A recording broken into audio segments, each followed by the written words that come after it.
Alright, so during my camo grind, I realized that I really hated the 50GS. I hated it so much that I went to look up videos on builds for it. And I realized there aren't any, and I also figured there's probably more people like me who hate the gun. Now, don't get me wrong, it's an awesome weapon. It's got damn near cross-map 2-shot kill potential, and the headshots are nearly always one-shot. It also kicks like a mule, and you can't see shit past the gun.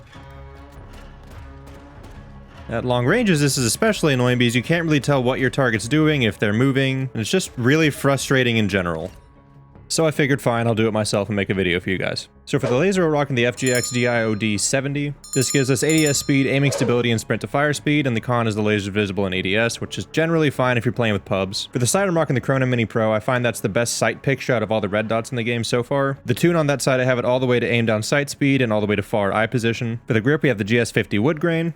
This gives us pistol fast draw, which we don't need, sprint to fire speed, and aim down sight speed at the cost of recoil control, which is kind of okay. I like the additional aim down sight speed. For the tune on that, we've got it all the way up to recoil steadiness, and then all the way over to aiming idle stability. I really want to combat the recoil as much as I can, and I'm willing to sacrifice some ADS speed for that. The aiming idle stability also just makes it easier at long range. We've got the 13 round mag, because if you're dumping rounds down range, you don't want to run out, and that's especially helpful with the SA hair trigger, which gives us big fire rate with a little negative to sprint to fire speed and aiming idle stability. For that tune, I've got it all the way to aim down sight speed and all the way over to aiming idle stability, again to help at long ranges. And a quick note on recoil smoothness, it actually doesn't seem to do anything. The exclusive Ace made a video about it. It doesn't do shit, so I don't use it. All that comes together to give us a gun with a much better sight picture, much better recoil control, and much better long distance handling, while still maintaining relatively quick ADS speed and movement speed. I found after I made all these changes, it made everything way easier with this gun. The only real problem is one of the challenges requires you to run it akimbo, and that's a whole different ballgame. If you're doing that, I just swapped the optic out for the SA Peak 77 muzzle. For that tune, I've got recoil stabilization all the way up and gun kick control all the way up because we're not going to be aiming down sight. We're keeping the SA hair trigger and tuning that for recoil smoothness and sprint to fire speed. Even though recoil smoothness does nothing, I just felt better doing that because it felt weird having aim down sight speed on a gun that I'm not aiming down sights with. 13 round mag stays, laser stays, akimbo grip is on there now.